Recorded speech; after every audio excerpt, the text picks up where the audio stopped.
This is Jeremy Johnson, Candace's boyfriend, little Susie's older brother, and a disgusting, manipulative gold digger. For you see, his sweet feelings for Candace are nothing but a lie. He's not really interested in her. He never was. On the contrary, he created this perfect facade and kept up this nice guy act to manipulate her and get closer to her family, her brothers in particular. You thought his little sister was evil? Well, think again. Jeremy is even worse. But let's proceed one step at a time, shall we? People just don't talk enough about how quickly Candace and Jeremy became a couple on the show, or even how little they interacted beforehand. In fact, in the very first episode, a roller coaster, not only does Jeremy not recognize the boys, but also, and more importantly, Candace needs to tell Stacy who this Jeremy guy even is. She has to describe him to her, as Stacy has no idea who she's talking about. So, although the two lovebirds have known each other ever since grade school, as Jeremy once explained, they hardly ever interacted, and the guy barely acknowledged her existence before this episode. Hence why Candace considers the day Jeremy brushed up against her in the hall as one of their most meaningful moments together, or why she found it groundbreaking that he smiled at her last time she saw him at work. Yet suddenly and out of nowhere, as the summer begins, Jeremy starts showing great interest in Candace and wants to make things official with her so incredibly quickly. Really, their summer vacation started around June 3rd, and the two officially became a couple on June 21st. Which is possible, of course, but it's weird that he went from seeing Candace as a complete stranger he barely even smiles at, to falling head over heels for her and calling her his girlfriend in just 18 days. Why just now? And especially, why so suddenly? If it took Jeremy less than 3 weeks to confess his love for Candace, then he must have seen her in the best light possible, learning how kind, generous, and pleasant to be around she is. But that's not the case at all. During those 18 days, Jeremy only saw Candace at her very worst. In case you didn't know, the show isn't told precisely in chronological order, and sometimes multiple episodes take place on a single day, yet despite all that, because of its writing, season 1 still mainly focuses on the first few weeks of summer, meaning this is where Jeremy formed his first impression of Candace, given how he didn't really know her before. The thing about season 1 though is that its formula always sees Candace embarrass herself whenever Jeremy's around. And because of that, the girl inevitably ended up looking insane from Jeremy's perspective. The guy only saw her semi-neurotic side, yelling at her brothers, being hysterical and overreacting at everything.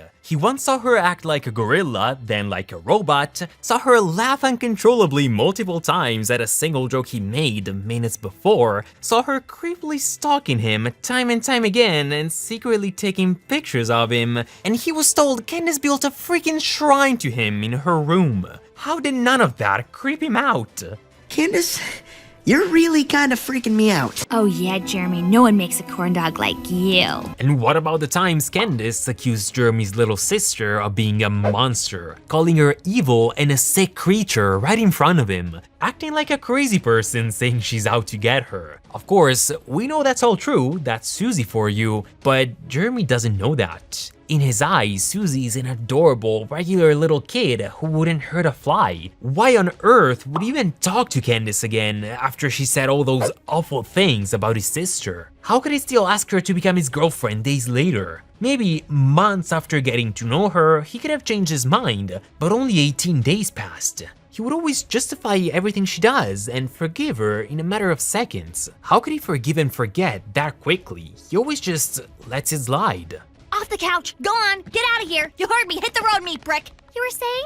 I was saying, you can really tell a lot about a person by the way they treat animals. True. Plus, because the show basically never omits a thing when Candace's summer is concerned, then we can't even assume some romantic moment between her and Jeremy happened off screen or anything. Meaning weird, crazy, anti-Susie Candace is the only Candace Jeremy knows. So what's going on? Something's clearly off. Why was he in such a rush to become her boyfriend when she seemed like a walking red flag from his perspective? We're talking about his perspective, not mine. What possibly could have happened at the beginning of their summer vacation that could have pushed Jeremy closer to such a weird girl, convincing him to let slide each and every single one of her flaws?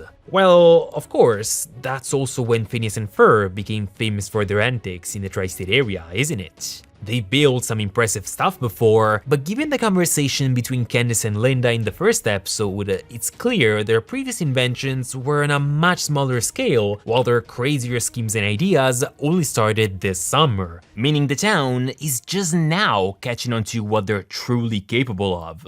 And so is Jeremy.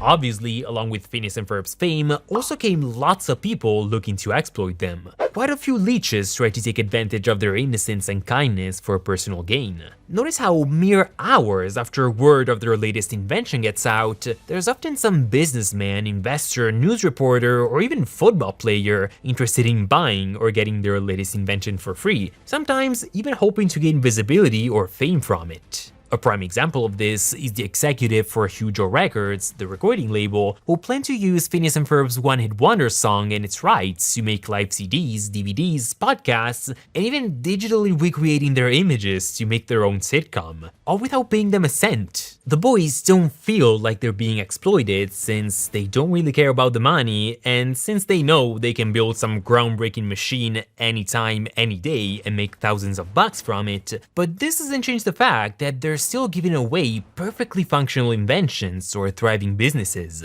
So people have indeed taken advantage of their doings to get something out of it. And this is exactly what Jeremy's after. Just like all those freeloaders, Jeremy too must have picked up on just how lucrative Phineas and Ferb's doings are, perhaps thanks to his dad. After all, Mr. Johnson is an engineer, so someone smart enough to realize the boy's endless potential, so he would be more than capable of opening Jeremy's eyes to just how profitable what they do can be. After all, wasn't it Jeremy who pushed Candace to take advantage of her brother's one-hit wonder fame and use it to become a successful singer herself? Evidently, the thought of using them did cross his mind. So, realizing what a goldmine Phineas and Ferb are, the guy would just have to get closer to the Flame family, through Candace, to take advantage of their brilliant minds and get a piece of the action before someone else does.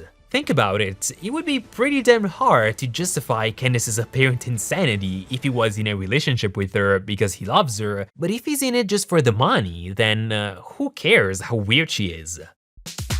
But come on, are we to believe such a wholesome person would use Candace to profit off of her brother's doings? He's literally the perfect boyfriend after all, always so sweet, always siding with Candace, justifying her weird busting schemes, always doing whatever she wants him to do. He almost sounds too good to be true, right? Exactly, he is too good to be true. Really, are we sure that's real love? It's easy to mistake a supportive partner for an enabler and a mindless yes man. Jeremy doesn't encourage Candace to grow, providing emotional support, he simply avoids conflict. He never tells her when she's in the wrong, he notices her flaws and just puts up with them.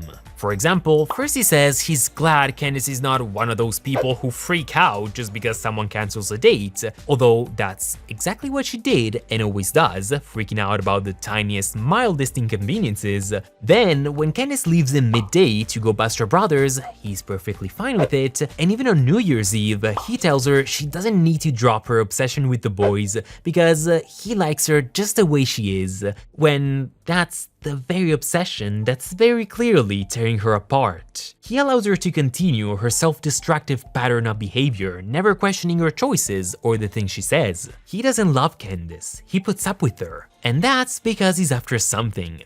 No, not that, you sickos, it's the money, the fortune her brothers can make him. Those boys may be kind enough to give away an invention or two for free every now and then, but they wouldn't really do it more than once with the same person, allowing some rando to consistently profit off of their creations. It's always a one-time thing.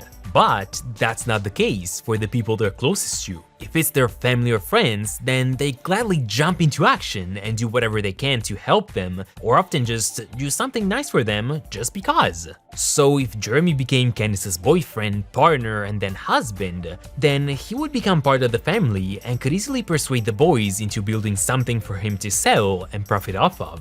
By doing this over and over, Jeremy would never have to work a single day in his life. He can do this once every couple of months, and he and Candace would be set for life. And his motive, his reason for doing all this, is actually pretty obvious when you think about it. Jeremy knows just how exhausting an adult's life can be. He's got a menial job that requires him to work the longest of shifts, and he doesn't even pay well. He needs to work the graveyard shift, to give guitar lessons on the side, to play the foot model for a sandal commercial, and even get a fourth job selling ice cream because, after all that, he still can't afford a carriage ride in the park. He knows all too well how tough and unforgiving the world is. He's 16 and he's already working his ass off as if he had a family to support. He only likes two things, LARPing and playing with his band. Even when he had to visit his dad's old college, he was everything but excited. He doesn't look forward to any of those responsibilities or that pressure. He just doesn't want to grow up. Hence why he never showed any real aspirations for the future. Candace wants to become a model, an actress, and a singer. She wants it all and wants to grow up as soon as possible. But Jeremy doesn't even want his band to become famous. He just wants an easy life and to chill his way through it. So what better way than to live off of the efforts of his future brothers-in-law, relying on them for financial security? And if you think he would never do such a thing, then let's take a look at the episode Nerdy Dancing. Basically, the only episode where Jeremy is in the undisputed center of attention. Here Candace signs up Jeremy to be her dancing partner on a hit dance show, but since the guy can't really dance, he goes up to the boys to ask for help. But notice how sneaky he is about it, manipulating the conversation so that the boys come up with the idea of building an invention to help him out. What's the haps, big guy? Oh man, your sister's entered us in some big dance show and, you know, I just don't want to let her down. Have you seen the fancy dancing on the show? There's no way I can learn that by tonight. Everything about his tone and the words he uses highlights how he's planting the idea in Phineas's mind without making it seem he directly asked them for help. How could he, after all? He's talking the boys into deceiving their sister. He has to be smart about it. In fact, Phineas keeps trying to motivate Jeremy, telling him that he can totally just dance himself, he's totally good enough. Then he even suggests that Ferb could actually teach him, and only then, after Jeremy finds a flaw in every one of Phineas's ideas, does the kid suggest building him an electronic exoskeleton that dances in his place. The Ferbulistic Groovatron 9000. How's that supposed to help me? How is that supposed to help me? He acts all snarky and annoyed with the boys, as if he wants to show them how detached he is. This is the first time Jeremy's a protagonist, and the story is from his perspective, and it's also the first time he's a stuck-up jerk. It's as if he wanted the boys to prove him wrong, questioning their abilities. He's already got Candace wrapped around his finger, and he seems pretty darn good at manipulating Phineas and Ferb too. It probably won't be hard for him to get them to build stuff for him to sell, and for their sister to go along with it. But honestly, the most suspicious thing Jeremy ever did in the entire show was in the episode Not My Problem, when he clearly made up a story so convoluted and improbable, yet so very convenient, just so he could look good in Candace and her family's eyes. In this episode, Jeremy hands Candace a safe containing a mysterious object and hopes Phineas and Ferb can open it for him. He says he forgot the combination and can't remember what's inside, so instead of trying to open it himself, he even admits he didn't bother trying, he specifically wants his girlfriend's brothers to handle it. Okay, sure, let's go with it. It's later revealed that the item inside the safe was a chewed pencil that supposedly belonged to Candace. A pencil Jeremy claims Candace lent him in grade school, and because he was so much into her since then, he decided to keep it safe in that safe. Candace, of course, finds this adorable, although she doesn't quite remember this pencil ever belonging to her. And doesn't this sound suspicious to you? We're talking about Candace and her obsession with Jeremy, the same Candace who keeps track of the day Jeremy first spoke to her for the first time, again the day he brushed up against her in the hall, or the day he laughed so hard a milk came out of his nose. How on earth would she of all people forget about this pencil? That would have been a pretty significant moment, especially given their lack of interactions growing up. You'd imagine the girl would keep track of this and add this event to her Jeremy calendar, but she didn't. Candace doesn't remember about it simply because this never happened. Come on, a chewed pencil, really? It's kinda convenient that the special item that means the world to Jeremy is this vague and basic. The pencil doesn't even have a ducky on top or something distinctive that could trace it back to the girl. That thing could belong to anyone. And it's even more confusing if you factor in that Jeremy said Candace gave it to him in grade school, because those two are not the same age. He's 1 year older than her and they were never in the same class, so this kinda makes it more improbable that this interaction happened to begin with. It's not impossible, again, but this story is full of holes. Things just don't add up. You say you kept the pencil because you really like Candace, but you also never acknowledged her existence before the summer. You claim the pencil belonged to her when it's the most random object ever and the girl has no recollection of the pencil ever being a thing. You want to open the safe and find out its contents. Would you look at that, a month or so after you and Candace get together. Could have been 5 years ago, no, it's now. Plus, you also just happened to ask her brothers to open it right in front of her instead of doing it yourself at home. It's all a setup. He must have put that pencil in there like this morning and he came up with this dumb lie minutes before giving Candace the safe.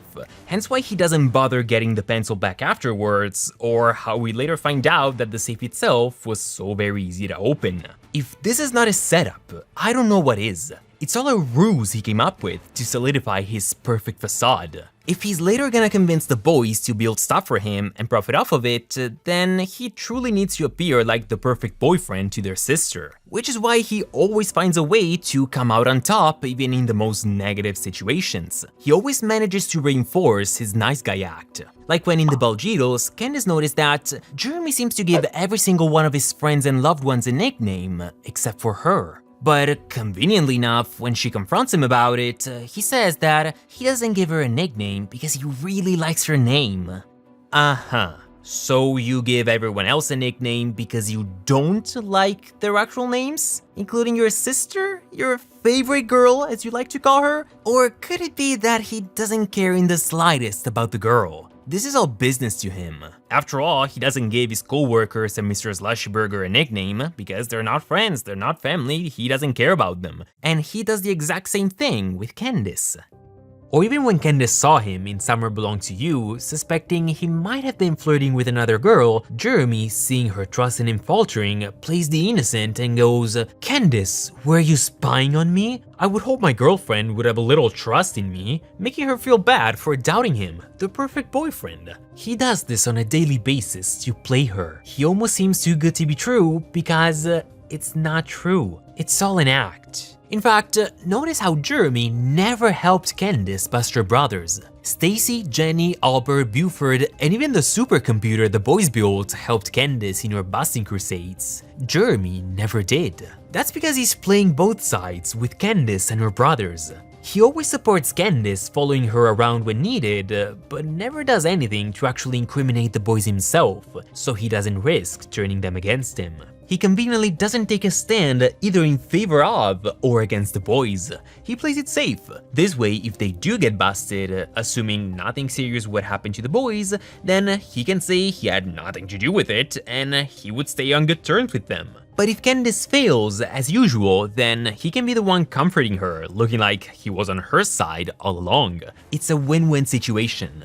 I like to imagine Jeremy came up with this whole plan about a day or two after the beginning of summer, especially after he came back home from an exhausting graveyard shift at the Mr. Slushyburger stand in the middle of the woods. I'd like to think he told his father, Jack, about these two kids and their crazy, mind-blowing contraptions, and the dad made him realize just how impressive what the boys do is and how profitable it must be. It was at that moment Jeremy came up with the ultimate plan to never work a single day in his life. he would get closer to Candace and take advantage of her brother's inventions, talking them into building stuff for him and making a profit from it. This would allow him to never worry about work or responsibilities ever again, finally being able to live the charmed life he's always wanted. The only thing he needed was some time to carefully craft this perfect facade and keep up this nice guy act to fool them all, and eventually he succeeded. Or maybe not. This is just a theory after all, a Phineas and Ferb theory. And cut.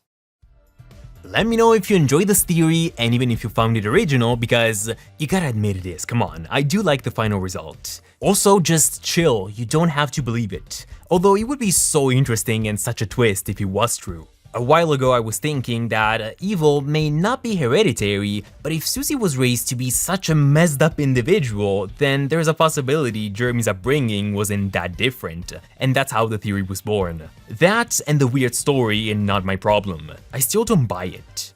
If you guys can think of some more evidence supporting this theory, of course, let me know in the comments, and as always, I thank you all so much for watching, and I'll see you guys next time. Ciao!